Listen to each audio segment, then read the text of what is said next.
really the point of this presentation is to convince you all, the audience, that emotional intelligence and the understanding of human behavior makes for better technical people, right? We can become better red team operators, and we can become better penetration testers if we understand behavioral science.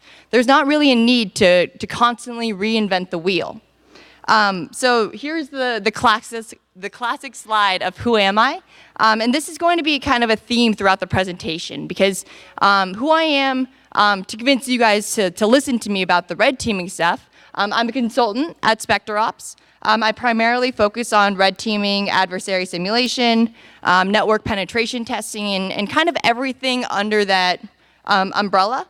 I have a background in incident response, but that's not really been my focus the last year or two. I've been consulting for about 3 years and working at SpecterOps for 1, and it's always kind of been under this broad adversary simulation type of work. I'm also a behavioral science enthusiast. I say enthusiast because I'm definitely not an expert. I read a lot of books, and I really enjoy taking my abstract ideas from the behavioral science books and being able to apply them to my red team operations. That's what gets me really excited about going to work. And it's the constant, I have a hypothesis, and then I can go test it and see, is this actually applicable to other domains? And I wouldn't be giving this presentation if I came to the conclusion that it's not relevant. Guess what it is? Certain themes are pervasive across humanity, and we can learn a lot from them. And one thing that I've really been thinking about a lot, especially the past year, is computers take on the biases of their owners, right? But what does that mean for us as red teamers? What does that mean for adversary simulation? Because if computers take on the biases of their owners, then that means that all of my free time spent reading these books is relevant. I can take the same type of attack vectors or the same exploitation techniques and see if they apply to the underlying principles of how we exploit stuff. One thing that I want to start off with is who I'm not, just to make sure that everyone here is here for the right reason. When I submitted this talk back in March, I thought of myself as a social engineer, and I realized that was the best social engineering I ever did. Like the biggest social engineering job I did was to convince myself that I'm a social engineer because I look different. And you know what? That's not a really good reason to be a social engineer. A social engineer has a lot of different characteristics. Actually, yesterday, I went over to the social engineering village, and I asked a few people, okay, what makes a strong social engineer? And I loved the first answer because it was concise, and the answer was empathy. And now I'm starting to doubt whether I'm a social engineering wizard or not, because I like to think I'm empathetic, but there's a continuous doubt that I have about all of my strengths and my weaknesses. I'm also not a security expert. I don't think I'm a social engineering expert, and I definitely don't think I'm a security expert. But there's a lot of power to be able to say that I am not an expert in something. I think that being an expert gets in the way of our drive to seek out the truth, right? We get seduced into thinking that we know what is going on, when really we might not. And that overconfidence is what we are exploiting in security systems. It's what we're exploiting when we're interacting with people, and it's something to be very skeptical of. I'm giving a presentation right now with things that will go into stuff like Windows authentication, and just looking at the crowd, I know there's people out there that know more about this than I do. I know that, that in this crowd there's people that know more about behavioral science, but the reason why I'm giving this talk is because of my ability to connect the dots, and I think that's something that I am an expert in. So another who am I slide. More than anything, I'm a product of my community. I graduated from the University of Miami about 3 years ago, and I wouldn't be here if I didn't surround myself with great people and follow great people on Twitter. Probably the most relevant pieces of work to this presentation would be an Ace Up the Sleeve by Will Schrader, Andy Robbins, and Lee Christensen, and security professionals, the Plumbers of Trust from Peter Kafka. And that was from a 2012 Troopers Conference. And then on the behavioral science side, it's Daniel Kahneman, Thinking Fast and Slow. That was actually my first introduction to behavioral science. A college professor suggested that I read it. And then Nassim Nicholas Taleb's book, Fooled by Randomness, and also Algorithms to Live by Brian Christian and Tom Griffiths. So I think that all of us sitting here are just products of our community, right? We're all learning from each other, and we're taking the knowledge of the people that we're surrounded with, and we're building on those ideas, right? It's that constant improvement. And for me, I hope that the next time I give a conference talk, I have even more extremely influential pieces, particularly probably from those in this crowd. So this talk title is called Practical Heuristic Exploitation. And the first thing I want to get across is that heuristics are not bad, right? It sounds bad from the title, but heuristics, they're not good or bad. They just are, right? Heuristics is something that humanity has learned to deal with. And we have to deal with it because we're making so many decisions every day. We want to be able to think fast. To define a heuristic, which probably not all of you know what a heuristic is. It's mostly just a mental shortcut or an algorithmic shortcut. So we don't always need to be perfect when we're making decisions, especially because we're incentivized by speed, right? So often we'll trade completeness, accuracy, and precision for speed, right? Because we want to be quickly moving forward. We can see this in the way that algorithms work. So if you think of a bubble sort, that takes a very long time, and it's pretty inefficient. Or we have quicksort, which is pretty fast for a lot of inputs.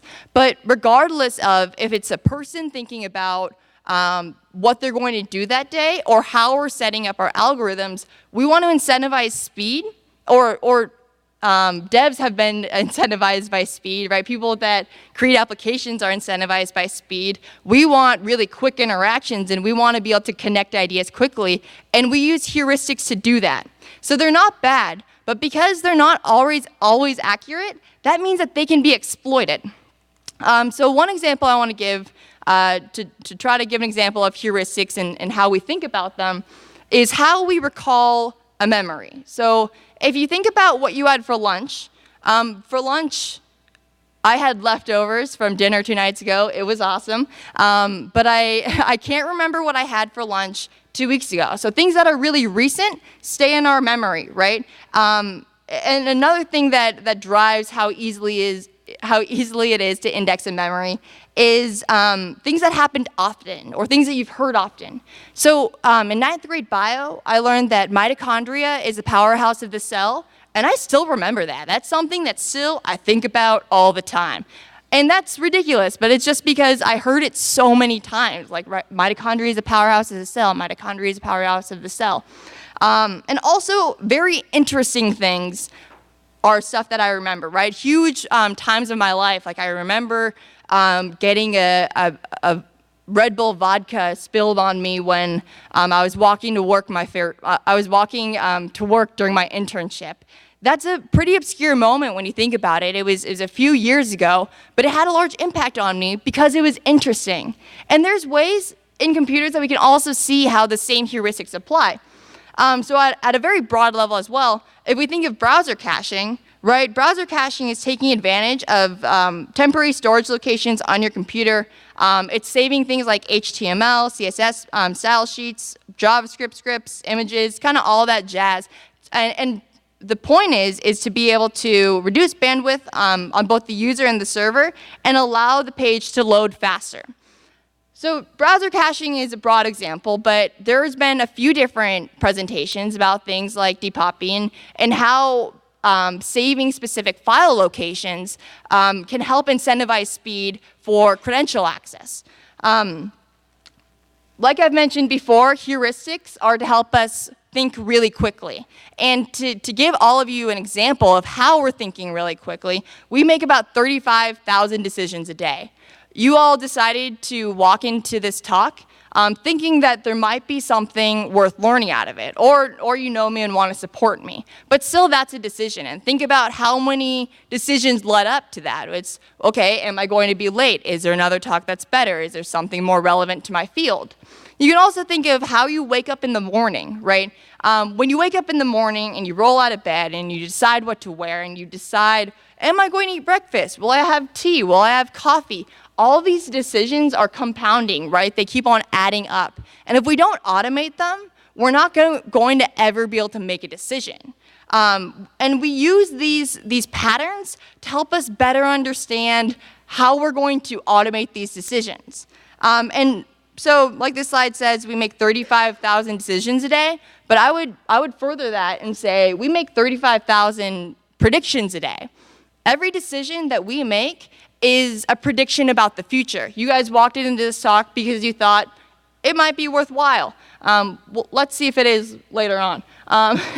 But also, when you're waking up in the morning, you're deciding what to wear, you're thinking, this is appropriate for the workplace, or you're going out at night, this is appropriate for this. These are all small predictions, and they're constantly compounding on each other.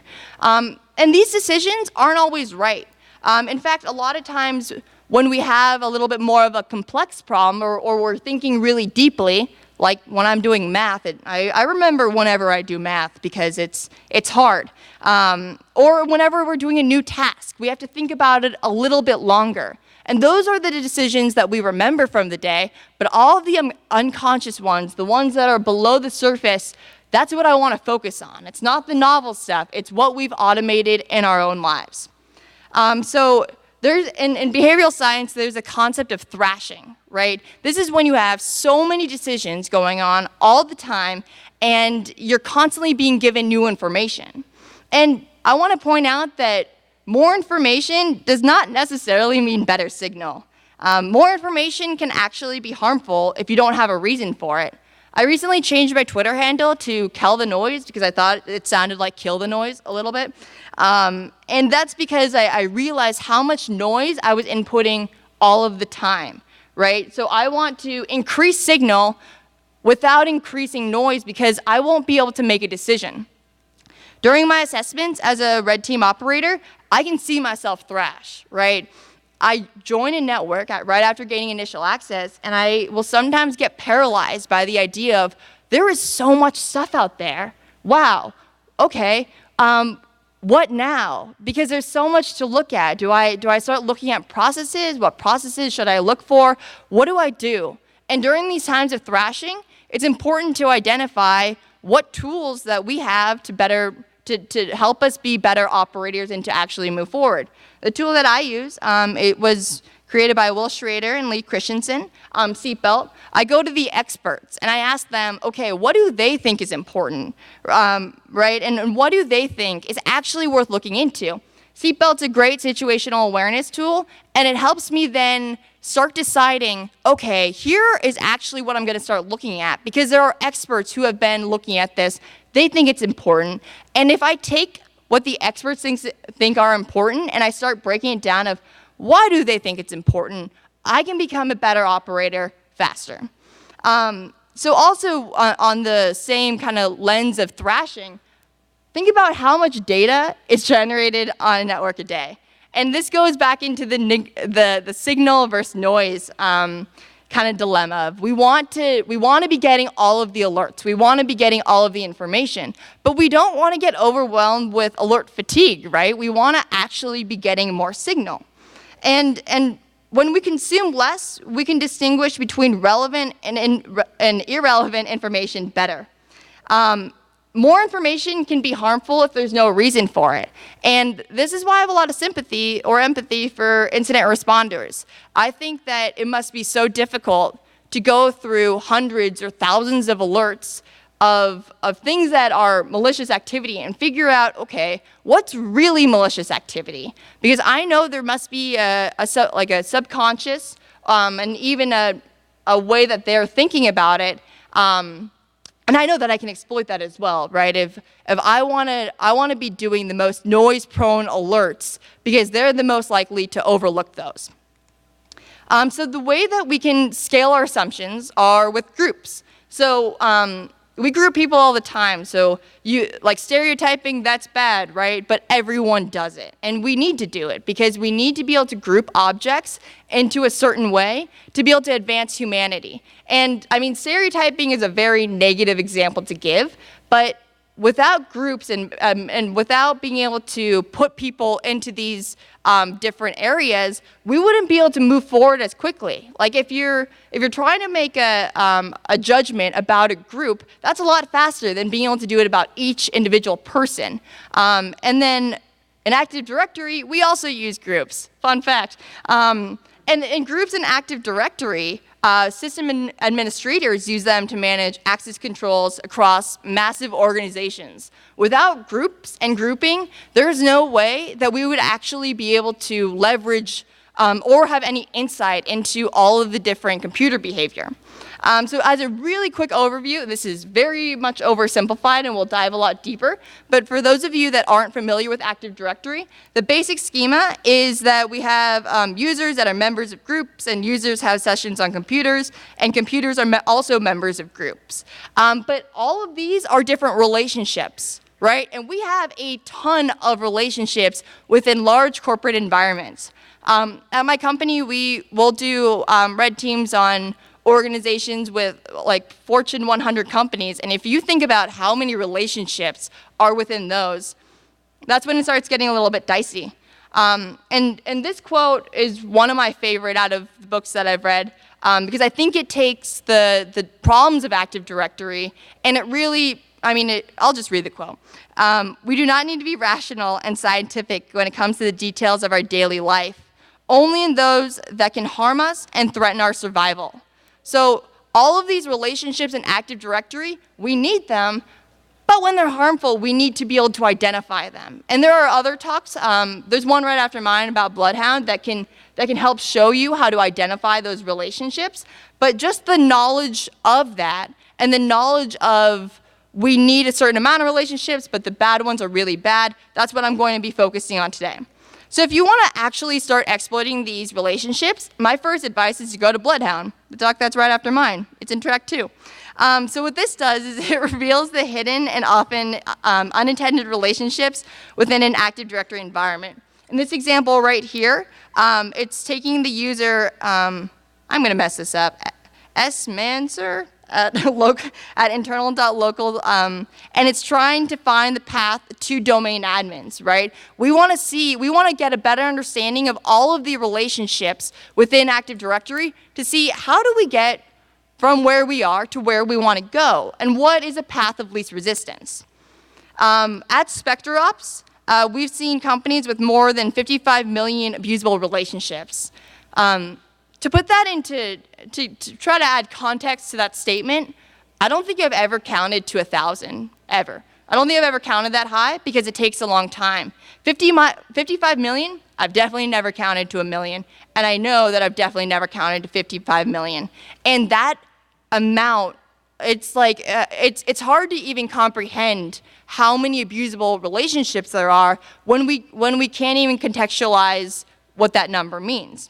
Right, so all of these different groups and all of these different computers and how it's all kind of intertwined, we need to start thinking about, okay, when we're creating these trust relationships, what does that mean, right? And what trust dependencies exist for each relationship? How are they assessed?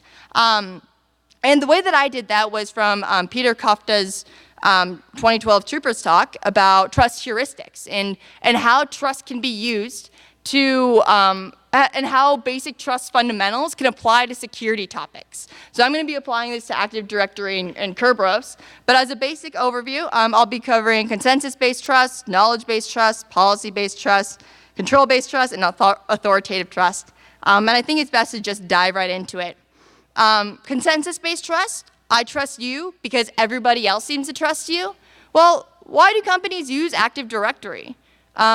it's known to have problem, it's known to have issues, but really everybody uses Active Directory. If I think about the amount of Fortune 500 companies that don't use Active Directory, I can think of one off the top of my head. I'm sure there's a few others. But people look to their competitors, right? And they look to what is the industry standard. That's consensus-based trust, okay? And then for knowledge-based trust, I trust you because I know you and I trust myself. Well, that's our own implementations of Active Directory. I think that Active Directory is pretty secure. There have been a few major issues that people like Lee Christensen has come out with and has really disrupted how Active Directory works and problems within it. But overall, it has so much exposure that it's a pretty good system. The problem is when you start changing Active Directory, right? The problem is once you start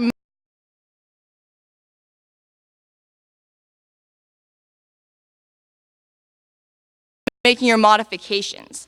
And that's really the trust heuristic of overly trusting yourself. Every single Active Directory environment has its nuances. For policy-based trust, I trust you because a policy says I should trust you. What immediately comes to mind is group policy, right? And how GPO, group policy objects, is implemented. The first thing is just the very simple one of get GPP password, when passwords are just embedded into group policy, and that's an easy win right there. But something I find a lot more interesting is how group policy is actually being implemented, right? How is group policy getting pushed down, and when is group policy being applied? And it's being applied by the last in, first out. Group policy can do everything, right? It can do everything for setting access controls. It can also do everything for exploiting different controls. And the problem is everything can't be top of mind. We can't have everything be the most important piece, and that's why we have different layers of how it's being done. And for group policy, it's last in, first out, but it gets really confusing for auditing. I pulled these examples from Andy Robbins' blog. There's a reference down there. You can check it out once I release this. But here are different examples of when group policy can be abused, right? So the first one, what an abuse is, you can add a new local admin account. For the second one, you can grant a user the right to log on via RDP, SE debug, like change SE debug privilege, and all that stuff. And there's a lot of research by other people that have already been going into this, but what I want to point out is this is because we are trusting this policy. And should we, right? Should we be always trusting that policy? There are unintended opportunities and consequences through trust inheritance. We need trust inheritance because we would never be able to make a decision, right? We wouldn't be able to topple things on top. We wouldn't be able to learn from each other and be able to advance security and scale it as quickly as possible, but there are definitely consequences. One of the kind of consequences is how Kerberos has been implemented and the exploitations within that. A control-based trust, there is a control that enforces your behavior, and I trust this control. What immediately came to mind for me was a Kerberos protocol. Do people in this room trust Kerberos? I don't know. It's a MIT protocol that came out in the 1970s. And when we think about all of the different DerbyCon talks that have been about Kerberos and how it can be exploited, I'm sure people will start to question themselves.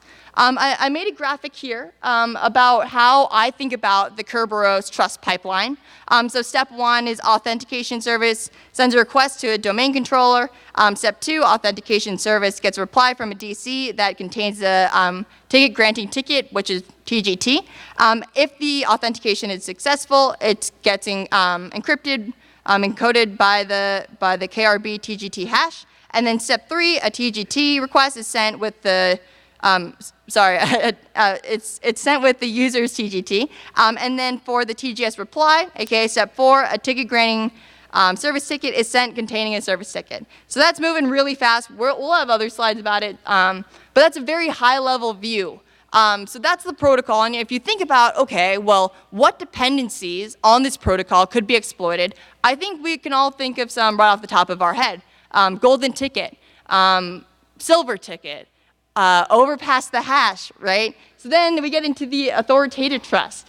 The authority said that I can trust you, and I trust this authority. TGTs and service tickets. So here's another diagram, pretty similar, but here's what's actually being sent over, and then with a purpose and why. So the user hash is sent to a domain controller for the purpose of getting a TGT. And that TGT is encoded with a KRB TGT hash. And then once the validated user requests access to a computer or its resource, the DC will send back a service ticket that is encoded with a server hash. And then that service ticket is sent for authentication, right? So breaking down into this trust pipeline to see what part of the pipeline are we actually exploiting? Because to get actual authentication to a resource like a file share, you need to go through this entire process. And if you can compromise any part of the pipes, that means that, you know what, you've done it. You hacked it. Congratulations. So for overpass the hash, in this diagram, what I'm trying to show is if you can compromise the user hash, you can get a TGT. That's awesome, right? And there's 4 different overall encryption types. And usually you would want to be using AES 256 since it's the most normal, but often we'll use RC4. And I mean, this is also called pass the key. If you want to actually go out and do overpass the hash and kind of use it in your environment, I would highly suggest the tool Rubius. It was created by Will Schroeder. I linked the GitHub here. I'm not going to go through how to use Rubius for the next 2 because I think the documentation online is much better than what I could do myself. But this is how you would be taking advantage of the authoritative trust assumption and heuristic. In golden tickets, what's happening is you're using the KRB TGT to forge ticket granting tickets, right? So if you look at step number 2, that's being sent over. If you can compromise that and you can forge your own TGTs, that's awesome. And yeah, that's just awesome. And then for silver tickets, what's going on is since the TGT is only protected by the hash of the Kerberos ticket granting service KRB TGT, if this hash is compromised in any way, it can be forged, right? Oh, I'm so sorry. Okay, moving forward. The best part about a silver ticket is there's no traffic to the domain controller since it's harder to detect. But it's still, we have that authoritative trust that's being sent forward. And what I want to really get across is for all of these different trust domains, trust is contextual, right? So you need certain amount of context about the environment to know whether you can actually apply these different things. There might be different things that will hinder your way of being able to exploit this. We need to understand the environment. When we are creating fake silver and golden tickets, we're really using real tickets and hashes to authenticate the resources. It's all based on real stuff that we trust, but with that, we can do malicious things. And what I would argue is that with a very strong narrative, we can create that context, right? We can create that contextual environment. What narratives do is they get in the way of our ability to think critically. What first comes to mind for that is the illusory truth effect, right? And the illusory truth effect is when you keep on hearing the same thing over and over, and it changes your perception of stuff. Language is infectious. It's like a virus, and I like using the word virus because a virus goes viral, right? You can have a bacterial virus that goes around to all these different people. You can also have a computer virus that goes around to all these different computers, but it's something that is pervasive, not just in language, but across all the different domains. I'm going to show a case study here where the synopsis was someone was asking to cut in front of other people during well, there's a long line to make Xerox copies, and someone was trying to cut in front of other people. So in the first case, someone said, "Excuse me, I have 5 pages. May I use a Xerox machine?" And 60% of people let that person cut in front of them.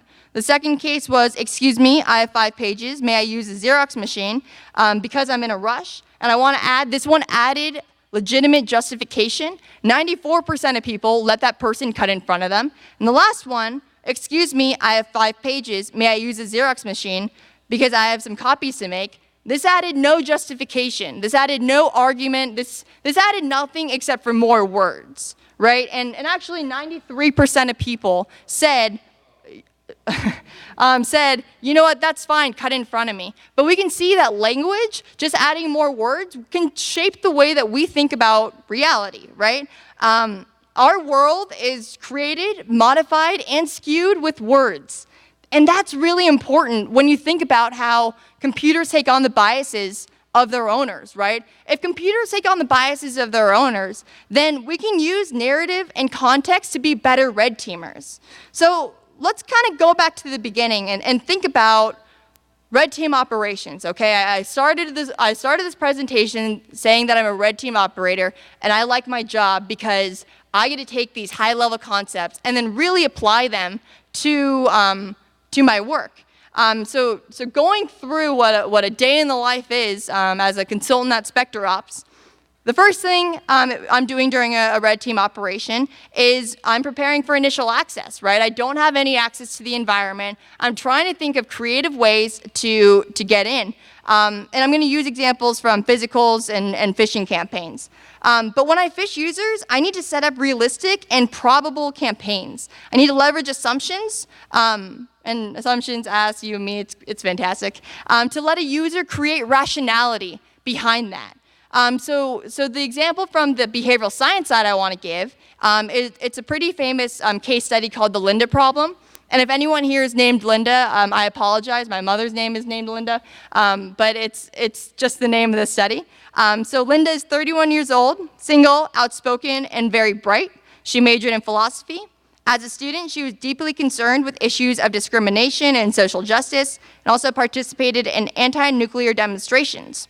So ask yourself, what is more likely, that Linda is a bank teller, or that Linda is a bank teller and is active in the feminist heuristic? So the correct answer is 1, Linda's a bank teller. Because if Linda was a bank teller and active in the feminist movement, that would be a broader circle, right? So this is an example of the conjunction fallacy, aka the probability of 2 events occurring is always going to be less than or equal to the probability of either one occurring alone. When this study was done, 80% of respondents said the latter, said the second one. And this is really impactful because the people in that study were graduate students at UC Berkeley studying behavioral science. They were regular mom and pop type people, but still everyone chose the more, not the more probable one, but the more plausible option. Right? It makes more sense for Linda to be in the second group instead of the first group. And we have a huge confusion between plausibility and probability. So then when we start, so to summarize the representativeness heuristic kind of in full, that when judging a new event, people will pay more attention to the degree of similarity to other events than the actual probability.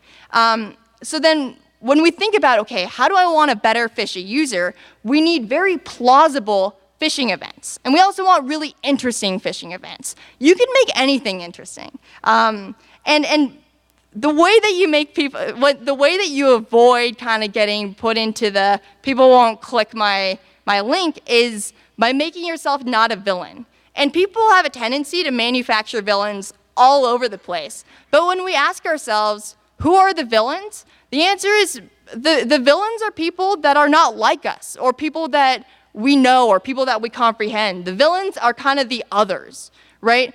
I was really surprised. I took a trip over to Tokyo, and I'm standing there in the airport, and I kind of have this resting confused face, and I was confused. I had no idea where to go.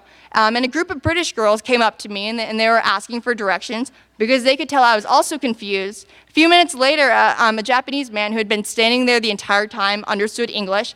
He came over and told us how to get to where we need to go.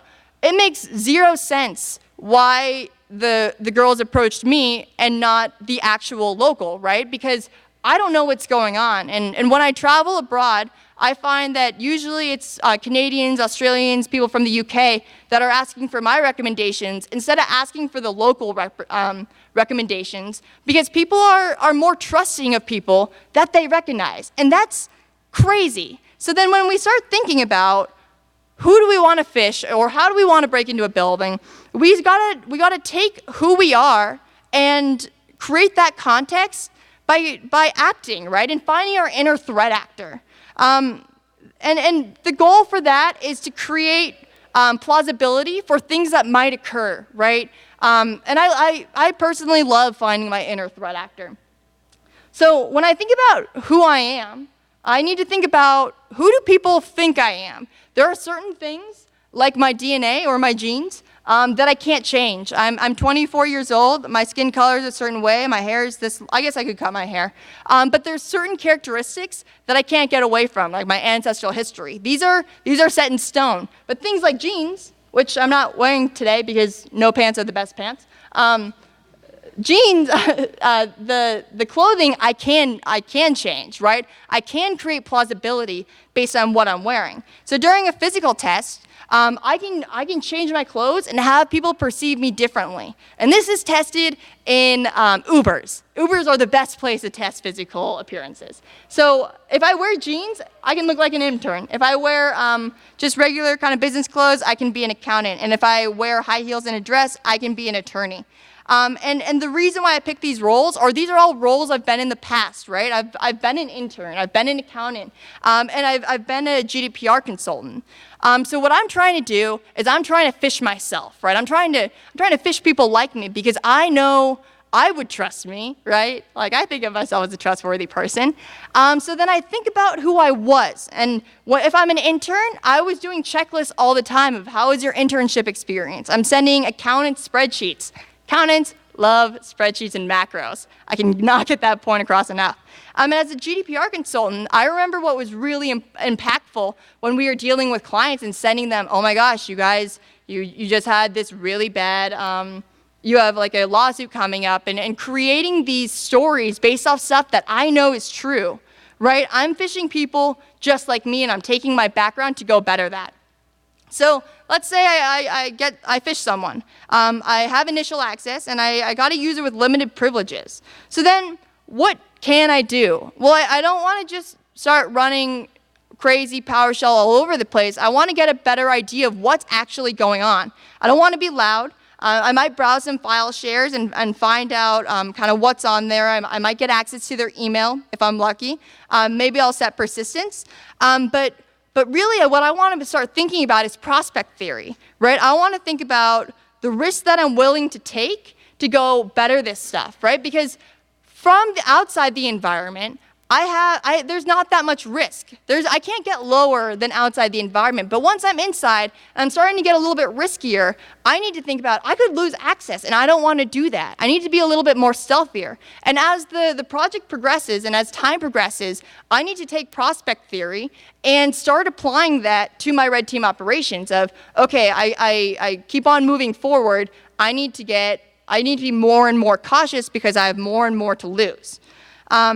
And so humanity tends to focus on known variables, and we underestimate the impact of chance and chaos in environments. So when I first start looking at, okay, what do I actually want to exploit? What do I actually want to go after? I want to go after things that maybe not everyone has looked at. What I don't want to do is go look at Microsoft signed tools. I don't want to go look at Microsoft stuff because those are usually pretty hardened. I want to go target customization and fragility in said environments.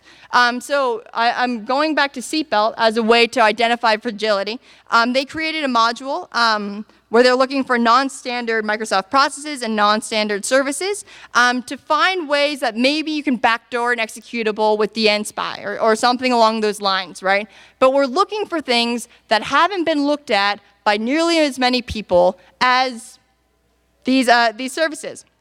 So let's say from there, I'm able to get a valid local admin credential. What can and what can't I do?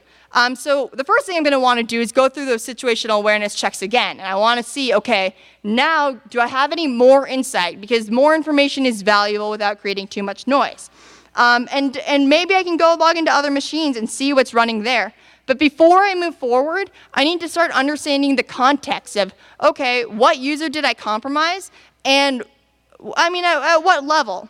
So going back to the physical example of, as an intern, I have low privileges, but I can do a lot of stuff, right? I can go walk up to people. I can go ask them, hey, I need directions, and maybe I'll clone their badge. But as an attorney, I can't really go around asking for directions because it doesn't make that much sense. As an attorney, I would go and say, hey, I need you to plug in this USB drive, or our company's going to go bankrupt, right? It's taking that context and being able to better apply it.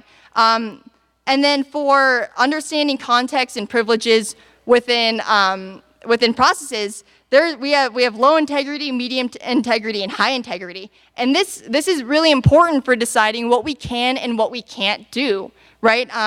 So for a medium integrity process, we'll get a UI approval prompt, and that's something that we don't want to do. We want to move into a high integrity process by doing things like making tokens and moving that way so that we can interact with LSAS and other restricted actions. But it's still taking that overall concept of context and saying, okay, we can see this and we can better understand it and what to go after if we understand what context is and what context isn't.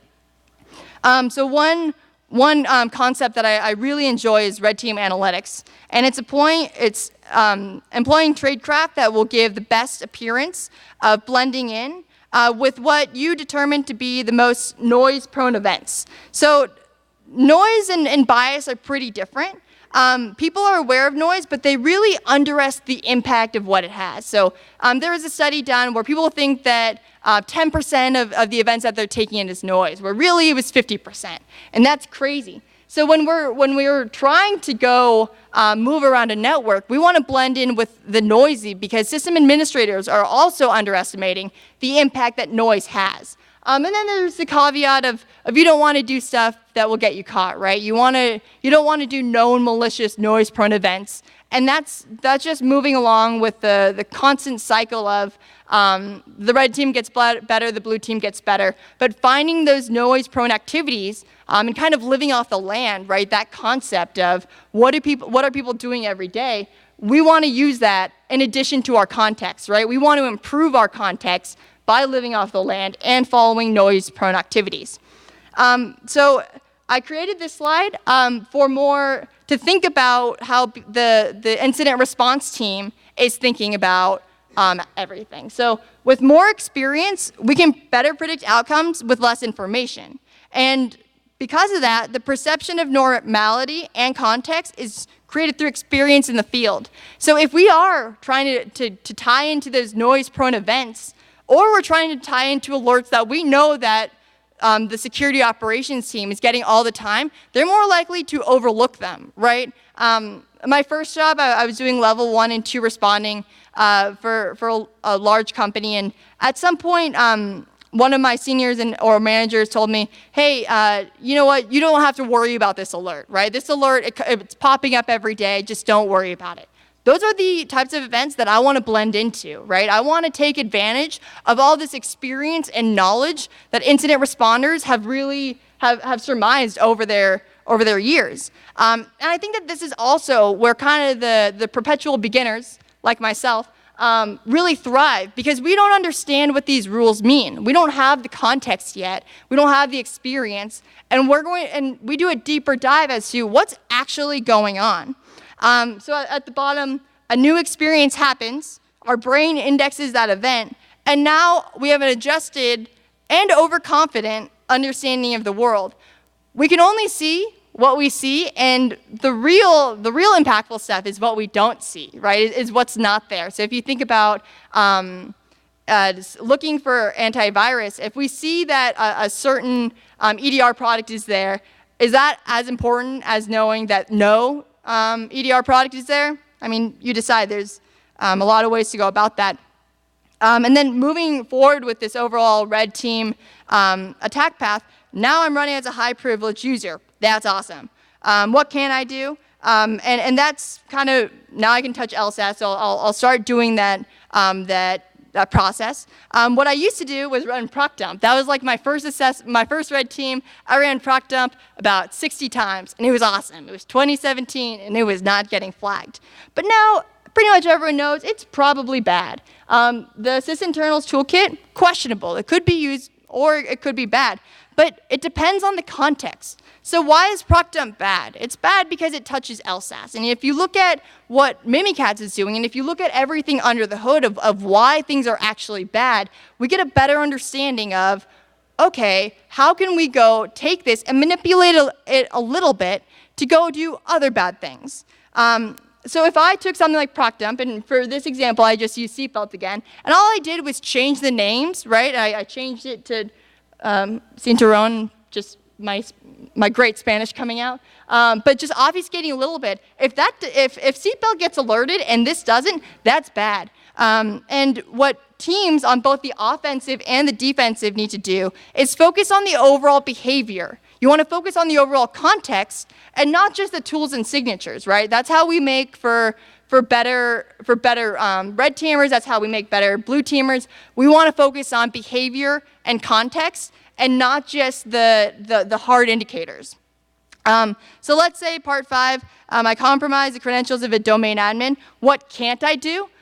This is something that I've done on and off when I was very tired. Not a great career moment. But I started browsing some file shares. I was just thinking, oh, whatever. And of course that gets caught. Because domain admins don't browse file shares, right? Especially in as a high privileged user. They're like the C-level executive going around and asking for directions around a building. That doesn't make any sense, right? They're the most watched users, and we need to take that context and apply that to, okay, maybe this would work if I was running in a medium integrity or even a low integrity process, but definitely not a high one. And to kind of summarize this entire presentation, because I know we've gone through a lot of different topics and we've moved through them very quickly. What I really want to get across to you is that computers take on the biases of their owners, right? And I want you to question, what does that mean for security? And that we can learn from other fields like behavioral science and even not just behavioral science, that's just my interest. Whatever your interests are, go out and see what you can apply to information security and see if you can go learn something from that, right? Because certain themes are pervasive across domains. And the security industry is really good at identifying patterns, but identifying patterns can lead to overconfidence, right? If you see a pattern, you're like, okay, this is a pattern, and now we're only going to go look for this, you leave yourself open to vulnerability. So instead, I hope that you all encourage skepticism in the way that you're currently doing things, right? Instead of just using tools to go out and execute and go out and do that, ask yourself why, right? Like, why is this actually happening? Why is this making sense? Because being skeptical is a way to advance your career, and also it's a way to move things forward. Also encouraging the learning mindset of even people that have been in this field for 20 years have things to learn from the noobs. And it's constantly trying to get better. The same way that cognitive kindness and ways to make decisions really easy for ourselves can also be computational kindness, right? And ways to make decisions easier for an incident response team or a red team, right? Leveraging tools like seatbelt. And then we should beware of overconfidence and also simplification, right? Things are complex. Things are difficult. Things are hard. If we oversimplify them, we're going to become overconfident in them. And that's where I think being an expert gets in the way of our drive, of our way to really seek out the truth. We can't afford to rely on fragile perspectives, like setting ceilings and rational thinking. We really need to think about, okay, what's actually going on? Security is hard. Also, we should be aware of narratives, especially personal narratives. Oh, that's a little backwards. Personal narratives, because we are a lot more than who we define ourselves as, right? Like if I think about how I break into a building and looking at how other people perceive me, I also need to look at how I perceive me and break down that narrative and really push myself forward in my research and also the way that I interact with people. And I think the most important one is beware of metaphors. Metaphors are behavioral shortcuts. Metaphors and analogies are ways to simplify things, and oversimplification is bad, right? So when we're using metaphors, what we're doing is creating mental shortcuts, and we're just simplifying. Security is complex, and we should always try to encourage rational thinking. I don't know if I have time for questions, but, oh, I don't. So if you, so if you have any questions, feel free to reach out to me after. Yeah, my contact information's there, and I'll be around the conference. But thank you very much for attending.